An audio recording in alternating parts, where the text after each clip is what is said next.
মৰমৰ ছাত্ৰ ছাত্ৰীসকল, আজি আমি আলোচনা কৰিবলৈ লৈছোঁ তোমালোকৰ সপ্তম শ্ৰেণীৰ যিখন সমাজ বিচিত্ৰা কিতাপ আছে সেই সমাজ বিচিত্ৰা কিতাপৰ পাঠ নম্বৰ 3 অনুশীলনীৰ আটাইকেইটা প্ৰশ্ন উত্তৰ আলোচনা কৰিম। গতিকে তোমালোকে প্ৰথমৰ পৰা শেষলৈকে ভিডিঅ'টো মনোযোগেৰে চাবা আৰু যদি ভিডিঅ'টো ভাল লাগে তেনেহ'লে লাইক, শ্বেয়াৰ আৰু ছাবস্ক্ৰাইব কৰিবা। তো মৰমৰ ছাত্ৰ ছাত্ৰীসকল, প্ৰথমতে তোমালোকে কি কৰিবা, পাঠটো ধুনীয়াকৈ সলসলীয়াকৈ দুবাৰ তিনিবাৰ পঢ়িবা আৰু পঢ়ি ভিতৰুৱা যিখিনি প্ৰশ্ন আছে সেইখিনি বুজিবলৈ চেষ্টা কৰিবা। তো প্ৰথমতে তোমালোকে কি কৰিবা, পাঠটো ভালকৈ পঢ়িবা, পঢ়ি লৈ তাৰপিছত অনুশীলনীৰ প্ৰশ্নৰ উত্তৰখিনি শিকিবলৈ চেষ্টা কৰিবা। তেতিয়া চাবা তোমালোকে পটককৈ সোনকালে তোমালোকৰ প্ৰশ্নৰ উত্তৰখিনি মনত ৰৈ যাব। কিন্তু যদি তোমালোকে ডাইৰেক্ট গৈ প্ৰশ্নৰ উত্তৰখিনি শিকিবলৈ শিকা তেনেহ'লে কি হ'ব জানানে, তোমালোকে পৰীক্ষা আহোঁতে গোটেইখিনি পাহৰি যাবা। গতিকে তোমালোকে প্ৰথমতে কিতাপৰ চেপ্টাৰটো ভালকৈ পঢ়ি ল'বা দেই। এতিয়া চোৱা, তোমালোকৰ তালিকা 3.1 এটা তালিকা আছে। এই তালিকাখিনি তোমালোকে পঢ়িবা ভালকৈ। তো কৃষি ঋতু কেই প্ৰকাৰৰ? 3 প্ৰকাৰৰ: খাৰিফ ঋতু, ৰবি ঋতু আৰু জায়দ ঋতু। এই ঋতুৰ বিষয়ে, কৃষি ঋতুৰ বিষয়ে ইয়াত তালিকাখনত দিয়া হৈছে। সেইকাৰণে তোমালোকে এই তালিকাখন ভালকৈ পঢ়িবা। পঢ়ি লৈ তাৰপিছত গৈ অনুশীলনীৰ প্ৰশ্ন উত্তৰসমূহ শিকিবলৈ চেষ্টা কৰিবা। এতিয়া চোৱা, অনুশীলনী 1ৰ প্ৰথম প্ৰশ্নটো। তো অনুশীলনী 1 নম্বৰৰ প্ৰথম প্ৰশ্ন, তলৰ প্ৰশ্নবোৰৰ উত্তৰ দিয়া। ভাৰতৰ কৃষি ঋতু কেইটা আৰু কি কি? তো ভাৰতৰ কৃষি ঋতু কেইটা আৰু কি কি? তোমালোকে উত্তৰটো লিখিবা যে ভাৰতৰ কৃষি ঋতু 3টা, যেনে খাৰিফ ঋতু, ৰবি ঋতু আৰু জায়দ ঋতু। তাৰপিছৰ প্ৰশ্নটো দিছে যে ভাৰতৰ কোন কোন ৰাজ্যত কি কি ৰোপণ শস্যৰ খেতি কৰা হয়? তো তোমালোকে উত্তৰ লিখিবা যে অসমত চাহ খেতি, অসম, পশ্চিমবংগ, কেৰেলা, তামিলনাডু, কৰ্ণাটক, উৰিষ্যা আৰু অন্ধ্ৰপ্ৰদেশ ৰবৰ অন্ধ্ৰপ্ৰদেশত। তো প্ৰশ্নৰ উত্তৰটো লিখিবা যে অসমত চাহ খেতি, অসম, পশ্চিমবংগ, কেৰেলা, তামিলনাডু, কৰ্ণাটক, উৰিষ্যা আৰু অন্ধ্ৰপ্ৰদেশত কি ৰবৰ, কুঁহিয়াৰ, অন্ধ্ৰপ্ৰদেশত হ'ব, তো হ'ব ইয়াতো ৰবৰ, কুঁহিয়াৰ, কল, আনাৰস, নাৰিকল আৰু কফি খেতি আন্দামান আৰু কফি খেতি কৈ তোমালোকে ইয়াত দাৰি দিবা দেই, হেৰি নহয় দাৰি, আন্দামান আৰু নিকোবৰ দ্বীপপুঞ্জত। আন্দামান আৰু নিকোবৰ দ্বীপপুঞ্জ, পুঞ্জত নহ'ব, পুঞ্জ লিখিবা। তাৰপিছত লিখিবা লাক্ষাদ্বীপ প্ৰধানকৈ কফি, ৰবৰ আৰু শিমলু, আলু আদি ৰোপণ শস্যৰ খেতি কৰা হয়। তো প্ৰশ্নৰ উত্তৰটো তোমালোকে বুজি পাইছানে? আকৌ তোমালোকক মই পঢ়ি শুনাই দিছোঁ, চোৱা। এতিয়া অসমত চাহ খেতি, তাৰপিছত অসম, পশ্চিমবংগ, কেৰেলা, তামিলনাডু, কৰ্ণাটক, উৰিষ্যা আৰু অন্ধ্ৰপ্ৰদেশত কি খেতি? ৰবৰ, কুঁহিয়াৰ, কল, আনাৰস, নাৰিকল আৰু কফি খেতি। আকৌ আন্দামান আৰু নিকোবৰ দ্বীপপুঞ্জ, লাক্ষাদ্বীপ প্ৰধানকৈ কফি, ৰবৰ আৰু শিমলু, আলু আদি ৰোপণ শস্যৰ খেতি কৰা হয়। তো প্ৰশ্নৰ উত্তৰটো ধুনীয়াকৈ তোমালোকে লিখি ল'বা। তাৰপিছত চোৱা গ নম্বৰ প্ৰশ্নটো। তো গ নম্বৰ প্ৰশ্ন আমাক দিছে যে ঝুম খেতি কাক বোলে? তো উত্তৰটো লিখিবা যে ভাৰতৰ পাহাৰীয়া অঞ্চলত পৰম্পৰাগতভাৱে হাবি বন মোকলাই বা কাটি জুই লগাই যি খেতি কৰা হয় তাকে ঝুম খেতি বোলে। আকৌ তোমালোকক কৈ দিছোঁ যে ভাৰতৰ পাহাৰীয়া অঞ্চলত পৰম্পৰাগতভাৱে হাবি বন মোকলাই বা কাটি জুই লগাই যি খেতি কৰা হয় তাকে ঝুম খেতি বোলে। এতিয়া চোৱা ঘ নম্বৰ প্ৰশ্নটো আমাক দিছে যে মিশ্ৰ কৃষি বুলিলে কি বুজা? তো উত্তৰটো লিখিবা। তো ঘ নম্বৰ উত্তৰটো লিখিবা যি কৃষি পদ্ধতিত একেডৰা মাটিত শস্যৰ খেতি আৰু পশুপালন একেলগে কৰা হয় তাকে মিশ্ৰ কৃষি বোলা হয়। তাৰপিছত দিছে ঙ নম্বৰ, ট্ৰাক ফাৰ্মিং কি? এই পদ্ধতিৰ কৃষিত সাধাৰণতে কিহৰ খেতি কৰা হয়? ইয়াত আমাৰ দুটা প্ৰশ্ন দিছে। প্ৰথম প্ৰশ্নটো দিছে যে ট্ৰাক ফাৰ্মিং কি, আৰু তাৰপিছত দিছে প্ৰশ্নটো এই পদ্ধতিৰ কৃষিত সাধাৰণতে কিহৰ খেতি কৰা হয়। তো প্ৰথম প্ৰশ্নৰ উত্তৰটো লিখিবা যে পৰিবহণৰ যোগেদি, বিশেষকৈ ট্ৰাকেৰে এৰাতিৰ ভিতৰতে নগৰৰ বজাৰ ঢুকি পাব পৰা অঞ্চলত কৰা খেতিক ট্ৰাক ফাৰ্মিং বোলে। তাৰ পিছৰ প্ৰশ্নৰ উত্তৰটো লিখিবা যে এই পদ্ধতিৰ কৃষিত সাধাৰণতে শাক পাচলিৰ খেতি কৰা হয়। এতিয়া মই 2 নম্বৰ প্ৰশ্নটো দিছে যে কৃষি কিয় ভাৰতীয় অৰ্থনীতিৰ মূল ভেটি বুলি কোৱা হয়। তো প্ৰশ্নৰ উত্তৰটো লিখিবা তোমালোকে। এতিয়া তোমালোকে 2 নম্বৰ প্ৰশ্নৰ উত্তৰটো লিখিবা যে ভাৰতৰ 54.6% লোক প্ৰত্যক্ষভাৱে কৃষিৰ লগত জড়িত। দেশখনৰ সামাজিক তথা সাংস্কৃতিক জীৱনতো কৃষিয়ে এক অতি গুৰুত্বপূৰ্ণ ভূমিকা পালন কৰি আহিছে। আমাৰ দেশৰ উদ্যোগ আৰু শিল্পৰ উন্নতিও প্ৰত্যক্ষভাৱে কৃষিৰ অগ্ৰগতিৰ ওপৰতেই নিৰ্ভৰশীল। দেশৰ জনগণৰ বাবে আৱশ্যকীয় খাদ্য সামগ্ৰী আহে কৃষিৰ পৰা। কৃষিক ভিত্তি কৰি গঢ় লৈ উঠা উদ্যোগবোৰত যথেষ্ট সংখ্যক লোকে সংস্থাপন লাভ কৰিছে। ভাৰতীয় কৃষি খণ্ডৰ উন্নতিৰ লগে লগে উদ্যোগ, পৰিবহণ, বাণিজ্য আদি আন খণ্ডৰো বিকাশ ঘটিছে। সেয়েহে কৃষিক ভাৰতীয় অৰ্থনীতিৰ মূল ভেটি বুলি কোৱা হয়। তো প্ৰশ্নৰ উত্তৰটো তোমালোকে ধুনীয়াকৈ লিখি ল'বা হা। এতিয়া আমাৰ 3 নম্বৰ প্ৰশ্ন দিছে যে আমাৰ দেশত কৃষি ঋতু কেইটাত কি শস্যৰ খেতি কৰা হয়, উদাহৰণেৰে সৈতে লিখা। তো আমাৰ দেশত যে কৃষি ঋতু আছে, যে ৰবি ঋতু, জায়দ ঋতু, এই ঋতুত কি শস্যৰ খেতি কৰা হয় উদাহৰণৰ সৈতে লিখা। তো তোমালোকে লিখিবা যে প্ৰথমতে লিখিবা যে আমাৰ দেশত কৃষি ঋতু কেইটাত তলত দিয়া ধৰণৰ শস্য খেতি কৰা হয়। তাৰপিছত লিখিবা যে খাৰিফ ঋতু। খাৰিফ ঋতুত কি শস্য খেতি কৰা হয়? ধান, কপাহ, মৰাপাট, বজ্ৰা, ৰাগি, জোৱাৰ আদি। আৰু ৰবি ঋতুত কি শস্য খেতি কৰা হয়? ঘেঁহু, মাহজাতীয় শস্য, সৰিয়হ, বাদাম, লাই শাক, পালেং শাক, গাজৰ আদি। তো তোমালোকে ঠিক তেনেধৰণে মই যেনেকৈ লিখিছোঁ ঠিক তেনেধৰণে তোমালোকে লিখি ল'বা। তাৰপিছত জায়দ ঋতু। জায়দ ঋতু কি শস্য খেতি কৰা হয়? তিয়হ, তৰমুজ, পশুখাদ্য, ধান, জিকা, লেচেৰা আদি। তো 3 নম্বৰ প্ৰশ্নটো তোমালোকে ধুনীয়াকৈ লিখি ল'বা। তাৰপিছত চোৱা এতিয়া 4 নম্বৰ প্ৰশ্নটো। 4 নম্বৰ প্ৰশ্নটো আমাক দিছে যে ভাৰতত প্ৰচলিত কৃষি পদ্ধতিবোৰৰ বিষয়ে এটি টোকা প্ৰস্তুত কৰা। ভাৰতৰ যে প্ৰচলিত যে কৃষি আছে, পদ্ধতি আছে, সেই পদ্ধতিবোৰৰ বিষয়ে এটি চমু টোকা লিখিবলৈ দিছে। তো মই তোমালোকক সৰু মৰুকৈ চমু টোকা লিখি আনিছোঁ। তো প্ৰশ্নৰ উত্তৰটো তোমালোকে প্ৰথমতে লিখি ল'বা যে ভাৰত এখন কৃষি প্ৰধান দেশ। ভূ-প্ৰকৃতি, জলবায়ু, মাটি, পানী, জনসংখ্যাৰ ঘনত্ব, কৃষিভূমিৰ আকাৰ, আৰ্থিক অৱস্থা, যাতায়াত, পৰিবহণ ব্যৱস্থা আদি বিভিন্ন কাৰকৰ ওপৰত নিৰ্ভৰ কৰি ভাৰতত বিভিন্ন ধৰণৰ কৃষি পদ্ধতি প্ৰচলিত আছে। যেনে পাহাৰীয়া অঞ্চলত স্থানান্তৰিত আৰু বেদিকা কৃষি পদ্ধতিৰে খেতি কৰা হয়। আনহাতে গহন বা নিবিড় কৃষি পদ্ধতিৰে কম মাটি থকা ঠাইত আৰু মিশ্ৰ কৃষি পদ্ধতিৰে শস্যৰ খেতি আৰু পশুপালন একেলগে কৰা হয়। ৰোপণ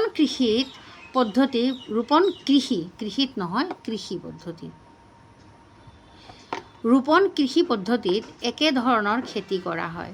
উদ্যান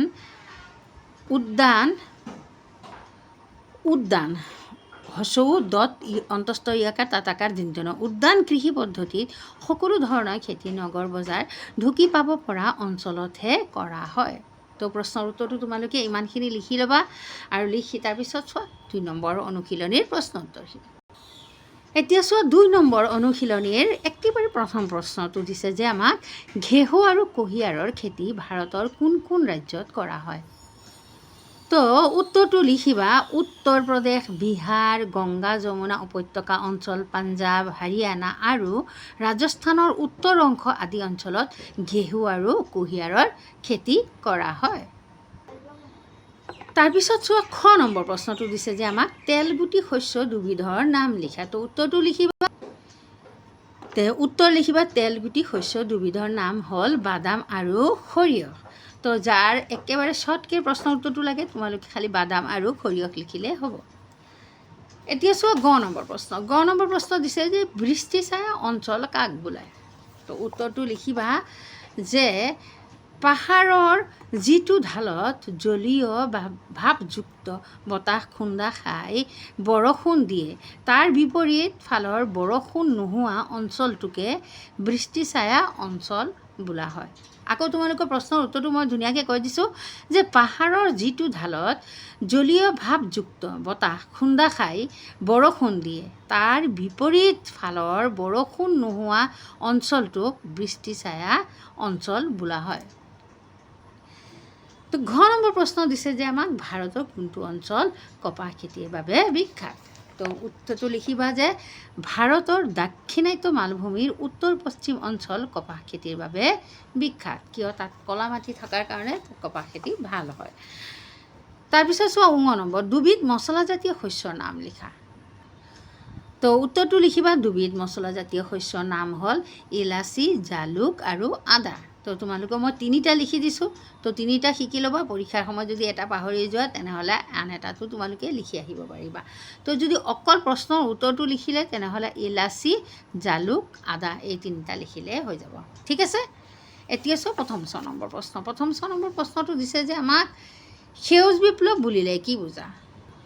তো সেউজ বিপ্লৱ বুলিলে কি বুজা? উত্তৰটো লিখিবা তুমি আধুনিক কৃষি প্ৰযুক্তি, উন্নত মানৰ বীজ সাৰ প্ৰয়োগৰ দ্বাৰা খাদ্য শস্যৰ অধিক উৎপাদন কৰা প্ৰক্ৰিয়াটোকে সেউজ বিপ্লৱ বোলে।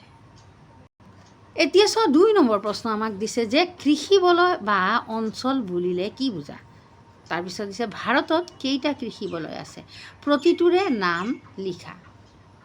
তো প্ৰশ্নৰ উত্তৰটো তোমালোকে লিখিবা যে যিবোৰ এলেকাত প্ৰায় একে পদ্ধতিৰে একে জাতীয় শস্যৰ খেতি কৰা হয় সেইবোৰ অঞ্চলক কৃষি অঞ্চল বা কৃষি বলয় বুলি কোৱা হয়। আকৌ প্ৰশ্নৰ উত্তৰটো তোমালোকক কৈ দিছোঁ যে যিবোৰ এলেকাত প্ৰায় একে পদ্ধতিৰে একে জাতীয় শস্যৰ খেতি কৰা হয় সেইবোৰ অঞ্চলক কৃষি অঞ্চল বা কৃষি বলয় বুলি কোৱা হয়। এতিয়া তাৰ পিছৰ প্ৰশ্নৰ উত্তৰটো লিখিবা যে ভাৰতত কেইটা কৃষি বলয় আছে? প্ৰতিটোৰে নাম লিখা। তো ভাৰতত 7টা প্ৰধান কৃষি বলয় আছে, যেনে ধান, মৰাপাট, চাহ বলয়। 1 নম্বৰটো হ'ল ধান, মৰাপাট, চাহ বলয়। 2 নম্বৰটো লিখিবা ঘেঁহু আৰু কুঁহিয়াৰ বলয়। 3 নম্বৰটো লিখিবা মিলেট আৰু তেলগুটি শস্য বলয়। 4 নম্বৰটো লিখিবা মাকৈ বলয়। 5 নম্বৰটো লিখিবা কপাহ বলয়। 6 নম্বৰটো লিখিবা যে মছলাজাতীয় আৰু ৰোপণ শস্যৰ বলয়। আৰু 7 নম্বৰটো লিখিবা ফল মূল আৰু শাক পাচলি বলয়। তাৰপিছত 3 নম্বৰ প্ৰশ্ন দিছে যে ধান খেতিৰ বাবে প্ৰয়োজনীয় কাৰকবোৰ কি কি? ধান খেতি কৰিবলৈ হ'লে কি কি প্ৰয়োজন হয় সেই কাৰকবোৰ লিখিবলৈ দিছে। তো তোমালোকে উত্তৰটো লিখিবা যে ধান খেতিৰ বাবে প্ৰয়োজনীয় কাৰকবোৰ হ'ল 1 নম্বৰটো লিখিবা পলসুৱা মাটি। তাৰপিছত 2 নম্বৰটো লিখিবা প্ৰচুৰ বৃষ্টিপাত। তাৰমানে প্ৰচুৰ বৃষ্টিপাত মানে বৰষুণ বহুত হ'ব লাগে, তেতিয়াহে ধান খেতি ভাল হয়। আৰু ধান খেতি থকা মানে কৰা ঠাইখন মানে খেতিডৰাটো পলসুৱা মাটি হ'ব লাগিব। আকৌ গ্ৰীষ্মকালীন উত্তাপো থাকিব লাগিব। তাৰপিছৰ প্ৰশ্নটো দিছে যে ভাৰতৰ ফল মূল আৰু শাক পাচলি বলয়টোৰ মূল বৈশিষ্ট্য কি? পূব হিমালয় অঞ্চলত কি ফলৰ খেতি প্ৰধানকৈ কৰা হয়? তো তোমালোকে উত্তৰটো লিখিবা 4 নম্বৰৰ উত্তৰটো লিখিবা যে তো 4 নম্বৰ প্ৰশ্নৰ উত্তৰটো লিখিবা যে ভাৰতৰ ফল মূল আৰু শাক পাচলি বলয়টোৰ মূল বৈশিষ্ট্য হৈছে ইয়াৰ উত্তৰ পশ্চিম অংশত বাৰ্ষিক বৃষ্টিপাত 60 চেণ্টিমিটাৰৰো কম আৰু পূব অংশত 200 চেণ্টিমিটাৰ পৰ্যন্ত বৃষ্টিপাত হয়। পূব হিমালয় অঞ্চলত ফলৰ ভিতৰত প্ৰধানকৈ সুমথিৰাৰ খেতি কৰা হয়। তো প্ৰশ্নৰ উত্তৰটো ধুনীয়াকৈ তোমালোকে লিখি ল'বা। এতিয়া চোৱা 5 নম্বৰ প্ৰশ্নটো। তো 5 নম্বৰ প্ৰশ্ন আমাক দিছে যে ভাৰতৰ কৃষি ক্ষেত্ৰত দেখা দিয়া বিভিন্ন সমস্যাবোৰৰ বিষয়ে এটি টোকা প্ৰস্তুত কৰা। যে ভাৰতৰ কৃষি কৰিবলৈ হ'লে খেতিয়কসকলে কি কি সমস্যাৰ সন্মুখীন হ'বলগীয়া হয় সেই সমস্যাখিনি আমাক কি কৰিবলৈ দিছে? এটা সৰু টোকা লিখিবলৈ দিছে। তো তোমালোকে উত্তৰটো লিখিবা যে ভাৰতৰ কৃষি ক্ষেত্ৰত দেখা দিয়া বিভিন্ন সমস্যাবোৰ হ'ল জনসংখ্যা বৃদ্ধি হোৱাৰ ফলত খেতিৰ মাটি কমি অহা, মাটিৰ গুণাগুণ হ্ৰাস পোৱা, জলবায়ুৰ পৰিৱৰ্তন, পৰ্যাপ্ত জলসিঞ্চনৰ অভাৱ, কৃষিকাৰ্যত প্ৰযুক্তিৰ সীমিত ব্যৱহাৰ, খেতিৰ বাবে বৰষুণৰ ওপৰত নিৰ্ভৰশীলতা আদি। তাৰপিছত চোৱা 3 নম্বৰ অনুশীলনীৰ প্ৰশ্নখিনি। তোমালোকৰ পাঠৰ মাজে মাজে চাবাচোন এনেকুৱা এটা বাকচ দিয়া থাকে আৰু জানো অহা বুলি লিখা থাকে। সেইখিনি তোমালোকে বহিবলৈ চেষ্টা কৰিবা যে ভালকৈ বহিবা। ইয়াৰ পৰা সৰু সুৰা প্ৰশ্ন তোমালোকৰ MCQ সৰু সৰু প্ৰশ্ন তোমালোকক দিব পাৰে ইয়াৰ পৰা দিব।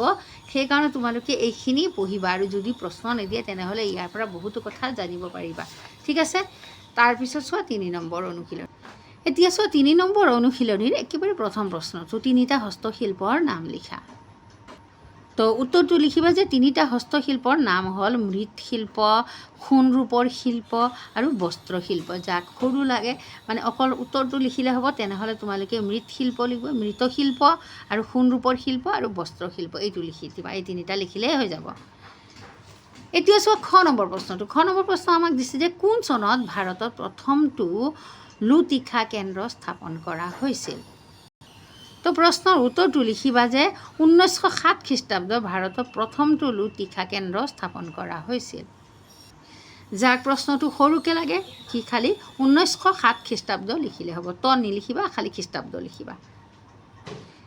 এতিয়া চোৱা গ নম্বৰ প্ৰশ্নটো যে ছোটনাগপুৰ অঞ্চলটো কিয় ভাৰতৰ ৰুৰ শিল্প অঞ্চল বুলি কোৱা হয়।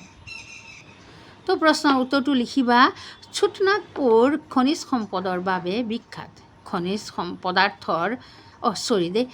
ছোটনাগপুৰ খনিজ পদাৰ্থৰ বাবে বিখ্যাত। তাৰপিছত লিখিবা খনিজ পদাৰ্থৰ খনন, ধাতু, গধুৰ, অভিযান্ত্ৰিক যন্ত্ৰপাতি আৰু ৰাসায়নিক সামগ্ৰীৰ উদ্যোগ তাত গঢ়ি উঠিছে। তাততো ইয়াত লিখি ল'বা হা। ইয়াত মোৰ স্কিপ হৈ গৈছে সেইকাৰণে মই তলত লিখি দিছোঁ, কিন্তু তোমালোকে উদ্যোগ তাত গঢ়ি উঠিছে। সেইবাবে এই অঞ্চলটোক ভাৰতৰ ৰুৰ শিল্প অঞ্চল বোলে। আকৌ তোমালোকৰ প্ৰশ্নৰ উত্তৰটো মই ধুনীয়াকৈ কৈ দিছোঁ, কিয় ইয়াত অলপ খেলি মেলি হোৱাৰ কাৰণে মই আকৌ তোমালোকৰ প্ৰশ্নৰ উত্তৰটো কৈ দিছোঁ যে ছোটনাগপুৰ খনিজ পদাৰ্থৰ বাবে বিখ্যাত। খনিজ পদাৰ্থৰ খনন ধাতুৰ বাবে বিখ্যাত বুলি দাঙি দিবা।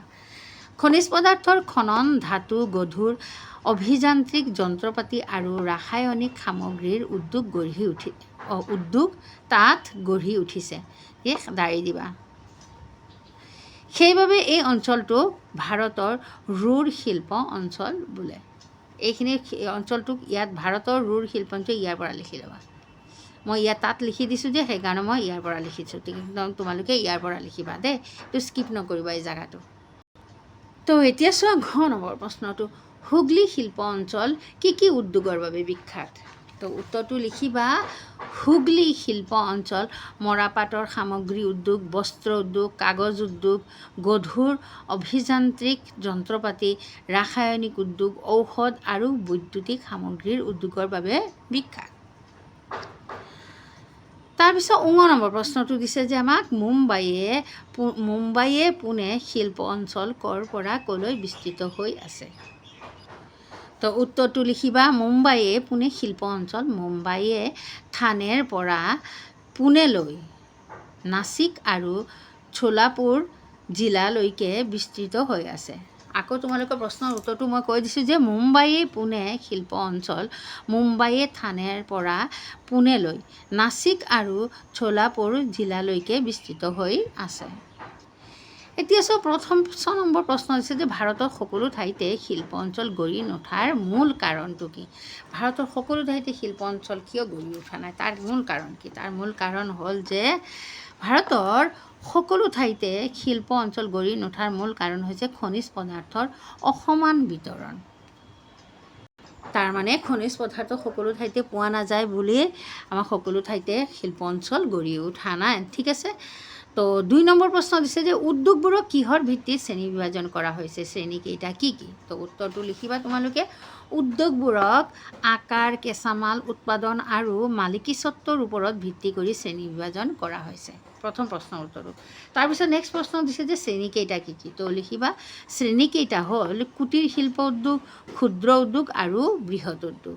কেইটা তিনিটা শ্ৰেণীত ভাগ কৰা হৈছে। এটা হ'ল কুটিৰ শিল্প উদ্যোগ, ক্ষুদ্ৰ উদ্যোগ আৰু বৃহৎ উদ্যোগ। 3 নম্বৰ প্ৰশ্ন দিছে যে দেশ এখনৰ উদ্যোগৰ বিকাশত কি কি কাৰকে প্ৰভাৱ পেলায়। তো 3 নম্বৰ প্ৰশ্নটোৰ উত্তৰ লিখিবা যে দেশ এখনৰ উদ্যোগৰ বিকাশত প্ৰভাৱ পেলোৱা কাৰকবোৰ হ'ল খনিজাত দ্ৰব্য বা কেঁচামালৰ সহজলভ্যতা, যাতায়াতৰ সুবিধা, অনুকূল জলবায়ু, সুদক্ষ শ্ৰমিক, মূলধনৰ বিনিয়োগ আৰু বজাৰৰ সুবিধা। এই গোটেইখিনি থাকিলে এখন উদ্যোগ গঢ়ি উঠিব পাৰিব। যেনে কেঁচামাল মানে সহজতে কেঁচামাল পোৱা যায়, বা যাতায়াতৰ সুবিধা থকা ঠাইত, বা অনুকূল জলবায়ু থকা ঠাইত, বা সকলো ধৰণৰ ধৰা শ্ৰমিক। এটা উদ্যোগ গঢ়ি উঠিবলৈ হ'লে বিভিন্ন ধৰণৰ শ্ৰমিক লাগে, যে পেকেজিং কৰা, তাক বনোৱা, আকৌ ডেলিভাৰী কৰা, বজাৰত পঠোৱা, গোটেইখিনি শ্ৰমিকৰ দৰকাৰ আছে। সেইবিলাক গোটেইখিনি বস্তু থাকিলেহে এটা উদ্যোগ কি হ'ব পাৰে, মানে গঢ়ি উঠিব পাৰে। আৰু সেই উদ্যোগ কি হ'ব পাৰে, মানে দ্ৰুতভাৱে বিকশিতও হ'ব পাৰে। বুজি পাইছা? এতিয়া চোৱা 4 নম্বৰ। এখন উদ্যোগ খালি গঢ়িলে নহ'ব নহয়, সেইটো সি এষ্টাব্লিছ কৰিলে এটা উদ্যোগ, মানে ধৰক সৰু সৰু উদ্যোগ মানুহে গঢ়ি উঠে ঘৰত, কিন্তু সেই উদ্যোগবোৰ গঢ়ি উঠিবলৈ হ'লে এজন মানুহৰ বহুত পাৰিশ্ৰমিকৰ দৰকাৰ হয়। সেই পাৰিশ্ৰমিক গোটেইখিনি কৰিব পাৰিলে সেই উদ্যোগটো, তাৰ ঘৰৰ যিটো উদ্যোগ আছে সেইখিনি কি কৰিব, সফলতা অৰ্জন কৰিব পাৰিব। তো এতিয়া চোৱা 4 নম্বৰ। ভাৰতৰ আটাইতকৈ দ্ৰুতভাৱে বিকশিত শিল্প অঞ্চল কোনটো? এই অঞ্চলটো কি উদ্যোগৰ বাবে জনাজাত? তো এই প্ৰশ্নৰ উত্তৰটো লিখিবা যে ভাৰতৰ আটাইতকৈ দ্ৰুতভাৱে বিকশিত শিল্প অঞ্চলটো হ'ল মাদুৰাই কাইম্বাটুৰ বাংগালোৰ শিল্প অঞ্চল। আকৌ তোমালোকক কৈ দিছোঁ প্ৰশ্নৰ উত্তৰটো। ভাৰতৰ আটাইতকৈ দ্ৰুতভাৱে বিকশিত শিল্প অঞ্চলটো হ'ল মাদুৰাই কাইম্বাটুৰ বাংগালোৰ শিল্প অঞ্চল। আৰু এই আকৌ নেক্সট প্ৰশ্ন কি দিছে আমাক, এই অঞ্চলটো কি উদ্যোগৰ বাবে জনাজাত? তো উত্তৰটো লিখিবা, এই অঞ্চলটো বস্ত্ৰ উদ্যোগৰ বাবে জনাজাত। ঠিক আছে? তো মোৰ ছাত্ৰ ছাত্ৰীসকল, এই 3 নম্বৰ চেপ্টাৰৰ অনুশীলনৰ গোটেইকেইটা প্ৰশ্ন উত্তৰ মই দিবলৈ চেষ্টা কৰিছোঁ। গতিকে তোমালোকে যদি ইয়াৰ মাজতো কিবা থাকে, বা তোমালোকে কিবা প্ৰশ্ন বুজি পোৱা নাই, বা কিবা প্ৰশ্নৰ উত্তৰ লাগে, তেনেহ'লে মোক কমেণ্টত জনাবা। মই তোমালোকৰ প্ৰশ্নৰ উত্তৰটো দিবলৈ অৱশ্যে যত্ন কৰিম। তো ইয়াত থকা যিখিনি আছে তোমালোকৰ এই যে ধাৰণা চিত্ৰ, এইখিনি তোমালোকে পঢ়িবা আৰু পাঠটো ভালকৈ পঢ়িবা। তো আজিৰ ভিডিঅ'টো ইমানতে শেষ কৰিলোঁ। নেক্সট এটা ভিডিঅ'ত আকৌ তোমালোকৰ লগত দেখা হ'ব। তেতিয়ালৈকে তোমালোকে ভালে থাকিবা, সুস্থ থাকিবা। আৰু এতিয়া গৰম বন্ধ যিহেতু আৰম্ভ হৈছে, তোমালোকৰ পৰীক্ষা এক্সামবিলাক কেনেকুৱা হৈছে মোক জনাবাচোন এবাৰ। তো জনালে মই বৰ ভাল পাওঁ। আৰু ভিডিঅ'টো কেনেকুৱা লাগিলে, তোমালোকৰ ভিডিঅ'টো যদি ভাল লাগিছে তেনেহ'লে কমেণ্টত জনাবা যে ভাল লাগিছে, কমেণ্ট এটা কৰিবা ভিডিঅ'টোৰ ওপৰত। ঠিক আছে? তেনেহ'লে বাই বাই।